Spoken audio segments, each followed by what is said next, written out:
Good morning বন্ধুরা, কেমন আছো তোমরা? আশা করি তোমরা সকলেই খুব খুব খুব ভালো আছো, আর আমরাও বেশ ভালো আছি। এখন বাজে সকাল 11টা, আর এখন থেকেই আমি ব্লগটা শুরু করছি। আশা করি ব্লগটা তোমাদের ভালো লাগবে আর কাজেও লাগবে। বর্ষায় ছাতা আর শীতের সময় কাঁথা, এই কথাটার প্রচলন তো সবাই জানো।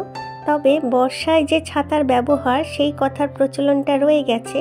তবে এখন যে শীতের সময় কাঁথার ব্যবহার, সেটা অনেকটাই উঠে গেছে বলতে পারো।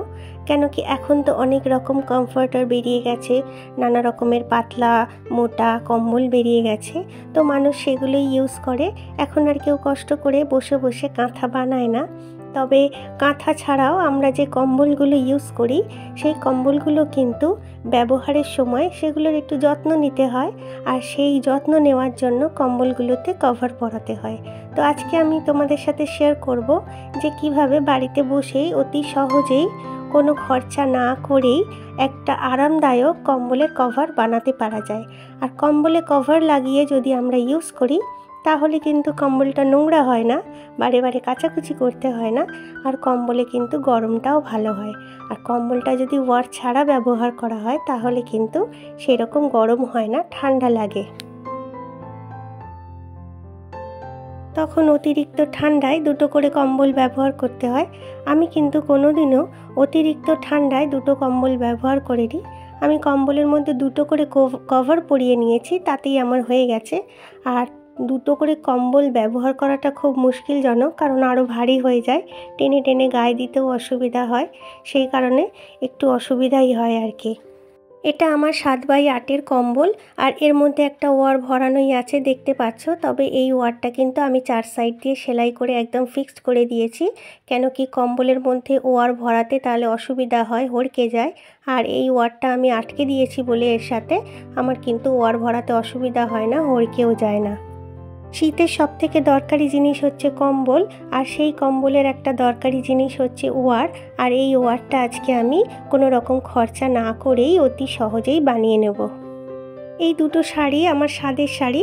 ওই স্বাদের সময় সকালে একটা আর বিকেলে একটা পরেছিলাম, তারপরে আর সেইভাবে শাড়ি দুটো পরা হয়নি। কেন কি মেয়ে হয়ে যাওয়ার পর থেকে আমি সবসময় গাড়িতে যাতায়াত করি বলে শাড়ি পরে বসতে আমার অসুবিধা হতো বাচ্চা কোলে নিয়ে। তো সেই থেকে কুর্তি চুড়িদার পরাটাই বেশি স্টার্ট হয়েছে, শাড়িটা খুব কমই পরি।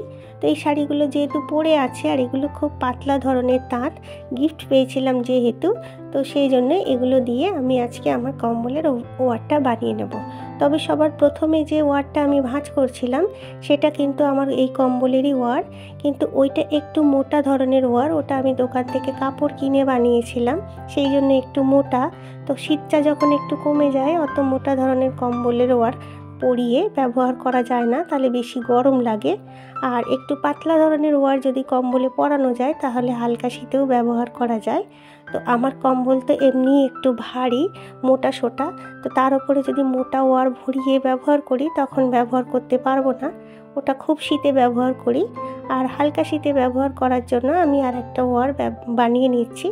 আর তাছাড়া কি বলো তো বন্ধুরা, দোকান থেকে কেনা কাপড়গুলো একটু মোটা হয় বলে গায়ে দেখবে দিতেও অতটা আরাম লাগে না, কিন্তু বাড়ির পরনের কাপড় দিয়ে যদি তুমি ওয়ার বানিয়ে ব্যবহার করো, তাহলে দেখবে সেটা গায়ে দিতে কিন্তু খুব আরাম লাগে।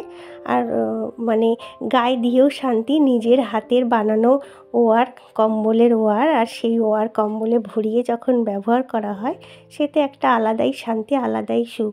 তো আমি পুরো কম্বলটা আগে ফিতে দিয়ে মেপে নিয়েছি, আড়ে আর লম্বায় মেপে নিয়ে খাতায় লিখে রেখে দিয়েছি, মনে নাও থাকতে পারে। আর সেই মাপ অনুযায়ী আমি কাপড় দুটোও মেপে মেপে কেটে নেব, আড়ে আর লম্বায়। তো আড়ে তো আমি কাপড়টা গোটা পাবো না, ওই জন্য আমাকে দুটো কাপড় জুড়ে করতে হবে। তাই দুটো কাপড় যেহেতু রেড কালারের রয়েছে, ওই জন্য দুটো কাপড় দিয়েই আমি ওয়ারটা বানিয়ে নেব। আর ফিতে দিয়ে মাপটা নিয়ে নেওয়ার পর আমি কিন্তু শাড়ির প্রতিটা দিকেই 1 ইঞ্চি করে বেশি মাপে নিয়েছি, যাতে আমি যখন সেলাইটা করব, তখন যে সেলাইয়ের মধ্যে কাপড়টা চলে যাবে, তাতে কিন্তু ওয়ারটা ছোট হয়ে যাবে। তাই প্রতিটা দিকেই 1 ইঞ্চি করে বেশি রেখে কাপড়টা কেটেছি। আর যখন এই ধরনের কাপড়গুলো কাঁচি দিয়ে কাটা হয়, তখন কিন্তু কখনোই উচিত নয় যে কাঁচিটা দিয়ে একটুখানি মাথাটা কেটে তারপর শাড়িটা ছিঁড়ে নেওয়া, তাহলে কিন্তু টেরা বাঁকা হয়ে যাবে, মাপটাও গন্ডগোল হয়ে যাবে। চেষ্টা করবে পুরোটাই কাঁচি দিয়ে কাটার। সকালবেলা আমি দুটো শাড়ি মাপ অনুযায়ী কেটে রেখে দিয়েছিলাম, তবে সকালে আর সেলাই করার সময় হয়নি, তাই সন্ধেবেলা মেয়েকে পরিয়ে নিয়ে সেলাই করতে বসেছি। আমি দেখো হাতেও সেলাই করেছি এর আগে অনেক ওয়ার, যখন আমার মেশিন কেনা হয়নি। তো আমি হাতে কিভাবে ওয়ার সেলাই করতাম বা করি সেটাই তোমাদের দেখাচ্ছি। জাস্ট রান সেলাই দেবো, রান সেলাই দিতে দিতে দুটো তিনটে করে বকেয়া দেবো। দেখো আমি দিচ্ছি। এই যে সেলাইটা শেষ হলো, যেই সেলাইটা শেষ হলো তার পিছন দিয়ে আবার ছুঁচ ঢুকিয়ে তুলতে হবে। এটাকে কিন্তু বকেয়া সেলাই বলে। এই সেলাইটা এতটাই শক্ত হয় যে সহজে ছেড়ে না, তবে হ্যাঁ সুতোটা খুব নতুন সুতো নিতে হবে আর শক্ত ধরনের সুতো নিতে হবে, না হলে কিন্তু সেলাই ছিঁড়ে যাবে। তো আমি এইভাবে বকেয়া সেলাই দিয়ে ওয়ার বানাই, আমার ওয়ার কিন্তু সহজে ছেড়ে না। আমার একটা রাজাই আছে, সেই রাজাইয়ের বিশাল বড় একটা ওয়ার, সেটা কিন্তু আমি হাতে বসে বানিয়েছি, তখন আমার মেশিন কেনা হয়নি। আর দেখো আমার যেহেতু ঘরে এখন মেশিন আছে, তো বেকার হাতে সেলাই করে তো আমি সময় নষ্ট করব না, তোমাদের শুধু দেখালাম। তো আমি এখন মেশিনে সেলাই দিতে বসে গেছি। ওয়ারটা কেটে নেওয়ার পর পুরো চারদিক দিয়ে আমি ভালোভাবে সেলাই করে নেব।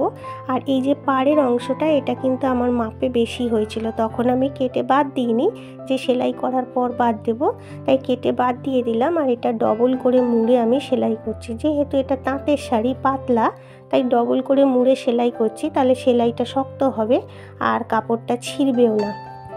আমি দুটো শাড়ি মাঝখান দিয়ে লম্বায় জুড়ে তবে ওয়ারটা করছি, না হলে একটা শাড়ি দিয়ে তো 7x8 কম্বলের ওয়ার কখনোই করা সম্ভব নয়। আর পুরোপুরি আমার ওয়ারটা সেলাই হয়ে গেছে, কিন্তু যে দিক দিয়ে আমি কম্বল ঢোকাবো সেই দিকের পুরো দিকটাই কিন্তু আমি খোলা রেখেছি। আর এই খোলা দিকটা আমি এখন ডবল করে মুড়ে সেলাই করে নিচ্ছি। নর্মালি লেপ কম্বলের যে ওয়ারগুলো হয় তার দুটো দিকটা সেলাই করা থাকে আর মাঝখানটা ফাঁকা থাকে, সেই ফাঁকা দিয়ে লেপ কম্বলটা ওয়ারের ভেতরে ঢোকানো হয়।